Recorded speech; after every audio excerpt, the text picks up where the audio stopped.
আসসালামু আলাইকুম এভরিওয়ান, কেমন আছেন সবাই?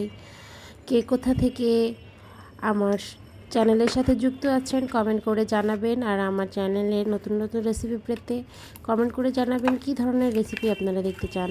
আজ দেখাবো চিংড়ি মাছের ভুনা। খুবই সিম্পল।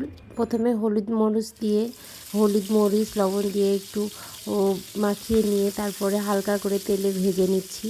এই যে দেখুন, খুবই সামান্য ভেজে নিতে হবে, কারণ চিংড়ি মাছ বেশি ভাজলে আবার শক্ত হয়ে যায়। আমি খুবই লো হিটে হালকা একটু ভেজে নিয়েছি, যাতে উপরটা লাল হয়ে আসে এবং ভেতরটা নরম হয়ে থাকে। এইভাবে আর কি কিছুক্ষণ সময় নিয়ে ভেজে নিয়েছি।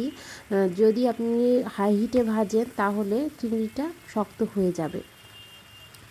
চিংড়ি ভাজা শেষ হলে এই যে আমি এখন উঠিয়ে নিব চিংড়িগুলা দিয়ে। যেই তেল ছিল সেই তেলেই আমি চিংড়িটাকে রান্না করব। আপনারা চাইলে তেলটাকে ফ্রেশ তেলও ইউজ করতে পারেন, কিন্তু আমি এটাতে ইউজ করতেছি আর কি।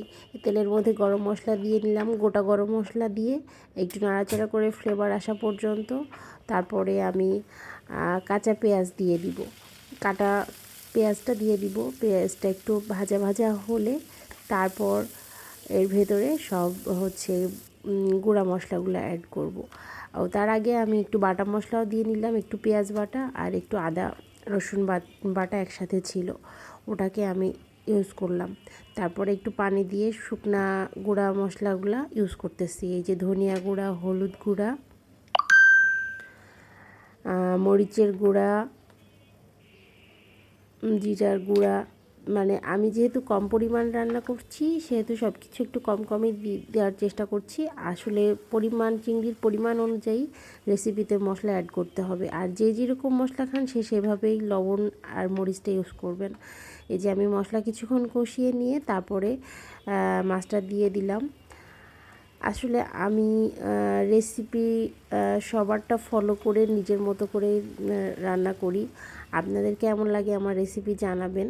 তারপরে উপর দিয়ে একটু গুঁড়া গরম মশলা ছিটিয়ে দিলাম, তারপরে কাঁচা মরিচ ছিটিয়ে দিয়ে আরও কিছুক্ষণ রান্না করার পরে আমার দেখুন রান্নাটা শেষ প্রায়।